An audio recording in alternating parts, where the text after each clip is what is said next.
un islote despoblado que lo quieren coger, es porque cambia las medianas. Y esa es la razón internacional.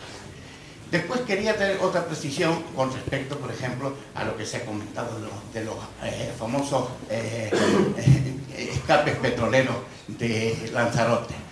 Lo que es increíble es que se permita la gente afirmar que el petróleo baja al fondo, cuando el petróleo es mucho más ligero que el agua salada, por eso el petróleo más pesado, que es el piche, que nos llamamos nosotros, que en español se debería llamar brea, que es su nombre correcto, pues siempre flota.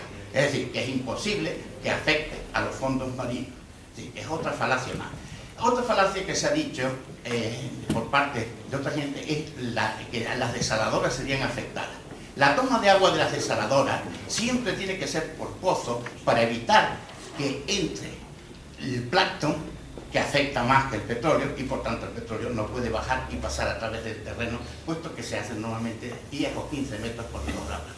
Entonces, vemos que se están diciendo una cantidad de cosas que evidentemente es gente que no tiene experiencia. Hay que precisar que lo que se va a hacer en este momento son sondeos de exploración. Es decir, un sondeo de exploración es un factor de riesgo. Normalmente, antiguamente estaba el factor de éxito entre 1 y 60 pozos. Pues cada uno, de cada 60, un éxito, que se puede obtener desarrollo comercial. Muchas veces haces un descubrimiento y después hay lateralmente eso queda en nada. También quiero precisar otra cosa, que en el 2014 el sondeo más probable que se va a hacer GALP en los permisos Tarzaya está más cerca de Lanzarote, está a 60 kilómetros solamente, y es una estructura muy grande a nivel del Jurásico, es decir, que queda más cerca que la propia de Repsol. Entonces son 3 pequeñas precisiones nada más, porque si no me alargaría mucho. Estoy totalmente de acuerdo con todas las prospecciones y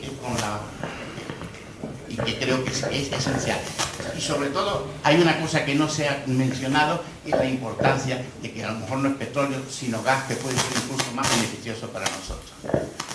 Bueno, no es que sea una pregunta, yo le agradezco muchísimo que haya participado. Yo creo que son experiencia y datos importantes que de luego a la mesa lo toma como algo, una aportación importante. Bueno, yo creo que tengo que contar, yo creo que la especie a proteger es el hombre, y el hombre se protege con desarrollo sostenible, y el desarrollo sostenible se protege con producción, con respeto al medio ambiente, y al final con trabajo, que es la mejor forma de proteger a la humanidad, con trabajo, siempre y cuando con respeto profundo a la sostenibilidad. Lo que desde luego no existe, en derecho internacional, ni en la isla continente, ni continente país, ni isla continente con la línea mediana, es unas aguas que aquí nos han contado, que no sabemos qué demarcación tiene, que no está en ninguna legislación vigente y que no tiene que ver nada con esto. Con lo cual, yo creo que las aclaraciones que ha hecho don Alfonso, yo creo que son para mí muy claras, importantes, y viene a sumar lo que estamos intentando. Lo peor de todo es que no se sepa, sino que se intente manipular con dinero público una opinión que no tiene que ver nada ni con la ciencia ni con la realidad medioambiental. Y eso es lo que duele más de todo esto, ¿no? Quiero abundar en lo que dijo el señor con el tema de las desaladoras. Aquí se dijo de esta sala de que un nivel de contaminación de 1 por 1 billón de producto orgánico tenía que paralizarse las desaladoras porque se estropeaban todas las membranas. Si digo que está grabado, no he visto la grabación. Quiero decirles que eso equivale. Esa proporción de contaminación equivale a 1 milímetro cúbico por mil metros cúbicos de agua, 1 milímetro. Eso me lo bebo yo para mañana, eso no hay ninguna contaminación, ni afecta para nada. Eso de paralizar las polarizadoras es totalmente una falacia. Y lo que más me fastidia es que eso lo haya dicho un ingeniero. Por tanto, eso es totalmente falso. Bueno, aquí el presidente, que es un hombre muy escrupuloso y lleva muy bien esta Real Sociedad, nos ha dicho que a las 8:30 normalmente, pero hay 4 peticiones, incluido el último persona que no lo conozco, que me permite hacer uno. El que está detrás de Agulló, creo que identifica a don Eligio Hernández, desde aquí lo identifico, a Eligio, es un señor que está allí, y creo que terminamos la petición, ¿de acuerdo? Si no les importa, les ruego simplemente que sean lo más explícito posible, si no quiero cortarles, Don Eligio. Bueno, yo voy a ser breve, pero quería decir algo que me parece importante. El otro día no lo dije porque quería que me aclarara, que no me lo aclararon, lo siguiente. Yo creo, antes de conocer esta información que se nos ha dado hoy. A mí nunca me quitó el sueño las futuras prospecciones petrolíferas. Me quitó el sueño realmente, y hoy me lo va a quitar más cuando he sabido la cantidad de petroleros que cursan los mares canarios. 3.000 y pico. Yo me voy de aquí horrorizado. Porque ese riesgo es infinitamente mucho mayor que el que pueda ocasionarse, que ya hemos visto hoy aquí, las posibilidades que existen con las posibilidades petrolíferas. Y la gente me dirá, hombre, no alarme usted. No, es que yo he vivido eso. Yo he sido delegado del gobierno y solo porque un mineralero, el Mari Carmen Madre, embarrancó en la isleta, la marea negra llegó a las costas de Telde. Y lo grave de esta situación, estaba el comandante de Marina y yo, los dos solitos, frente a ese desastre, es que en España, no en Canarias, sigue sin haber, que fue lo que el otro día quería yo que me informaran, porque llevo muchos años ya apartado de estas cuestiones. En España no existen empresas especializadas en extracción de crudo en buques siniestrados. Es decir, que si algún día tenemos la desgracia de que uno de esos 3.700 petroleros que pasan por nuestras costas tuviese algún accidente, probabilidad mucho mayor que la que pueda ocasionarse con petrolífera, regresaríamos a los años 30. Porque lo que me preocupa a mí, por eso yo creo que el verdadero debate, el gobierno de Canarias no quiere afrontarlo, es la fragilidad de Canarias en el tema de medio ambiente. Si en aquel momento, era yo delegado del gobierno de Canarias, en vez del Mari Carmen Madre, que era un buque mineralero y que lo que soltó fue el combustible de navegación, si hubiese sido un petrolero, la catástrofe hubiese llegado el petróleo no a las costas de Telde, hubiese llegado a San Bartolomé y Tirajana, hubiese llegado lógicamente a la playa del Inglés, con lo cual el desastre hubiese sido tremendo. Bueno, ese riesgo sigue existiendo y ese es el que me preocupa a mí y ese es el debate pendiente, la fragilidad de Protección Civil de Canarias. Y claro, después de haber, yo no tenía el dato de los petroleros, cuando he sabido que pasan 3.000 petroleros, yo desde luego voy a perder el sueño otra vez a pensar que no tengo ya responsabilidades, ¿no? Pero ese realmente es el problema. Y no estoy hablando yo porque se me ha ocurrido ahora, es que yo he sufrido de las pocas veces que perdí el sueño como responsable político, fue en esa ocasión. Mirar desde la azotea de la plaza de la feria al mar y verlo todo negro.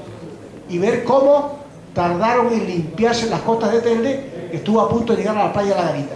Es decir, eso es realmente lo preocupante. Luego el debate, si yo fuera presidente del gobierno de Canarias, como decía antes la diputada, lo que plantearía era a ver cómo dotaba a Canarias. Actualmente solo existen 2 compañías en Europa especializadas en extracción de crudo de buques siniestrados. Una en Holanda y ahora en Inglaterra. Claro, lógicamente, un país que está rodeado de mar por todas partes, ¿no? Y en Estados Unidos. Es decir, en aquella ocasión yo era un delegado del gobierno muy combativo y les dije que lo traían a los holandeses o los metían en la cárcel a todos por medio ambiente y trajeron a los holandeses. Fueron un avión que los trajeron. Es decir, conclusión, creo que el gobierno de Canarias está hurtando el verdadero debate. Ya se nos ha demostrado este verano la fragilidad en los incendios. Pues mucha mayor fragilidad total tenemos ante un siniestro marítimo que tiene mucha más probabilidad que el que se pueda producir por otros orígenes. Y no digamos cuando pensamos todos los buques que pasan por ahí. Y eso yo quería decirlo porque me parece que ese es el verdadero debate. Muchas gracias, Eligio. ¿Quería decir algo? Bueno, yo creo que más que una pregunta es una reflexión. Yo podría añadirte, y no quiero tener más protagonismo en ese sentido, Eligio, yo creo que no puede haber de todo para todo el tiempo porque es idílico e irreal. Una de las ventajas y fortalezas que tenemos, digo, que es Europa. Con respecto a los incendios, no es cuestión de tener aquí en todos los sitios hidroaviones, es tener hidroaviones españoles y europeos que estén al alcance de cuando se estime oportuno, bien llamado. Porque es que si no nos vamos a volver a algo que no existe. La financiación que ahora está ocurriendo con el tema sanitario es inviable para todo, lo que tiene que estar bien coordinado y que para que las cosas funcionen bien en emergencia, tienen que funcionar permanentemente bien en la normalidad. Yo creo que eso es lo que te podría decir. Ahora no quiere decir que no exista iniciativa interesante. Ya Manolo lo añadió, lo dijo antes, que esto es una oportunidad para un montón de cosas. Yo no me refería, Antonio, a que exista aquí una compañía... No, en España. Me refiero a que haya esa coordinación de la que tú hablas, preparado un plan para que Europa pueda intervenir en este tema en un momento determinado. Exactamente. Pues no existe esa planificación. Bueno, pues, bien. Ahora, la otra pregunta era, está un señor que estaba allí, y otro señor, un chico más joven, que digo más joven porque lo que me parece desde aquí, suerte para él. La pregunta, por favor, ¿se presenta si está amable? Bueno, me llamo Javier Conde, soy ingeniero aeronáutico, trabajo en Airbus. Bueno, lo que veo así un poco difuso, frágil, es... Yo veo que en España hay dos empresas petroleras grandes, como Repsol o Cepsa, y que, bueno, aquí la refinería que tenemos es de Cepsa o Disa, ¿no? Sin embargo, la empresa que va a realizar las prospecciones es Repsol. Y Repsol, pues, tiene sus instalaciones en... Sí, se oye perfecto. Vale, las tiene en la península. Entonces yo no veo claro que pues, la actividad que se realiza ahí entre Canarias y Marruecos vaya a ir directamente a Canarias, que a lo mejor pues Repsol dice, bueno, pues lo llevamos a la refinería que tengamos en Tarragona o en donde sea, que ya la tenemos hecha, la refinería de Santa Cruz está un poco estancada, sin embargo las otras las están ampliando. No sé. La pregunta es, ¿qué peligro hay que Repsol se lleva el petróleo a Tarragona? No, como que tendría que haber un plan para que Repsol no se lleve el petróleo a la península, sino que lleve lo que pueda para Canarias, ¿no? Ya no estamos hablando de si son buenos o no las prospecciones, sino dónde vamos a llevar el petróleo, que ojalá exista de categoría. Aquí tenemos entre nosotros al presidente de Cepsa, que yo sepa, la compañía Cepsa española no hace prospecciones, pero si quiere contestar él, encantado, porque me alegro que esté sentado entre nosotros, que lo acabo de ver yo. Le dan el micrófono, por favor. Cepsa actualmente es de Qatar, de los cataríes, no es española. Ahora se le va a contestar directamente. Ahí está este señor. Ese señor que está al lado suyo. Ese. Hola, muy buenas noches. Muy buenas tardes. Bueno, sobre la pregunta. La primera es que cuando se hicieron las licencias para hacer prospecciones, pues directamente Cepsa, en este caso, no ofertó o no se presentó a esas concesiones.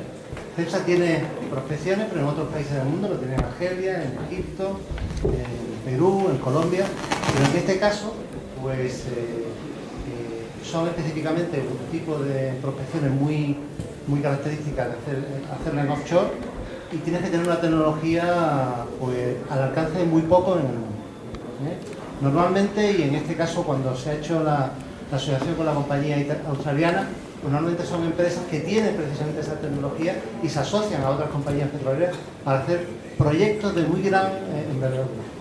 Luego la segunda cosa, que era respecto a lo que es el crudo, normalmente los crudos no se procesan normalmente cerca de donde está el pozo, porque cada una de las refinerías tiene unas características muy